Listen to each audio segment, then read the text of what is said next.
یہ لفظ اللہ کے اندر یہ تین تصورات ہیں. اسی اعتبار سے میں حیران ہوا کرتا ہوں کہ یہ لفظ کس قدر جامع ہے اللہ تعالیٰ کے اسماء میں سے، کہ اس میں وہ ایک عوام الناس کا تصور ہے، علیہ الفصیل الی امہ، اپنی ضرورت میں، تکلیف میں، کسی مصیبت میں، کسی حاجت روائی کے لیے پکارنا، بیماری میں ہے تو اللہ کو پکار رہے ہیں. عوام کا معاملہ یہیں تک ہوتا ہے. اس سے آگے وہ محبوب حقیقی، مطلوب اصلی اور مقصود حقیقی بنتی ہے، ان کے تصورات سے ماورا چیزیں.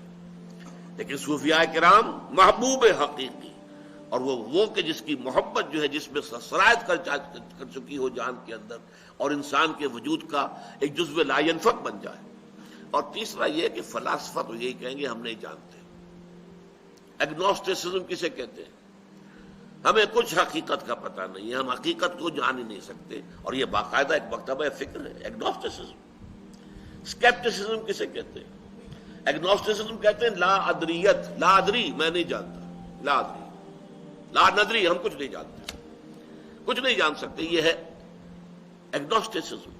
اسکیپٹسزم ارتیابیت، ہر چیز کے بارے میں شک، پتہ نہیں یہ کائنات بھی ہے کہ نہیں ہے، پتہ نہیں میں ہوں بھی کہ نہیں ہوں، یہ میرا وہم ہی ہے، خیال ہی ہے، گمان ہی ہے.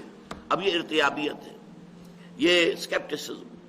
تو فلسفی تو پیور فلسفی جو ہوگا وہ یا ایگنوسٹک ہو جائے گا اور یا اسکیپٹک ہو جائے گا. جب تک کہ فلسفی وہ جو ہم نے لقمان کے ذکر میں پڑھا تھا، فطرت سلیمہ کی روشنی اور رہنمائی میں عقل سلیم سفر کرے، وہ جو فلسفہ نہیں بلکہ حکمت وجود میں آتی ہے، وہ بالکل مختلف شے ہے.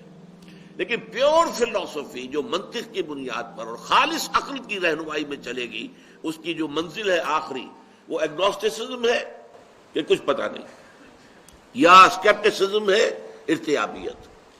یہ ہیں تین لیولز ذات باری تعالیٰ کے ضمن میں. اللہ، یہ اللہ تعالیٰ کا وہ نام ہے جو سب سے کثرت کے ساتھ قرآن مجید میں آیا، اور ہمارے ہاں جو صوفی مزاج کے حضرات ہیں ان کے نزدیک یہ اسم ذات ہے، یہ اللہ کا نام ہے.